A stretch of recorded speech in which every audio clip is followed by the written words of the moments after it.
वफाकी वज़ीर दिफा ख्वाजा आसिफ ने भारतीय वज़ीर आज़म नरेंद्र मोदी की तकरीर को हारे हुए जुआरी की गुफ्तगू करार दे दिया।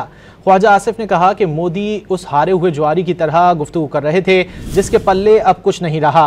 मोदी की बातों की अब कोई अहमियत नहीं रही। ख्वाजा आसिफ ने आगाह किया कि पाकिस्तान दूसरी स्ट्राइक के लिए भी तैयार था, लेकिन उसकी नौबत नहीं आई।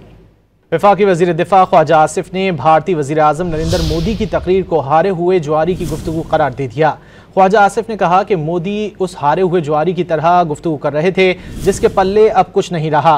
मोदी की बातों की अब कोई अहमियत नहीं रही। ख्वाजा आसिफ ने आगाह किया कि पाकिस्तान दूसरी स्ट्राइक के लिए भी तैयार था, लेकिन उसकी नौबत नहीं आई। वफाकी वज़ीर दिफा ख्वाजा आसिफ ने भारतीय वज़ीर आज़म नरेंद्र मोदी की तकरीर को हारे हुए जुआरी की गुफ्तगू करार दे दिया।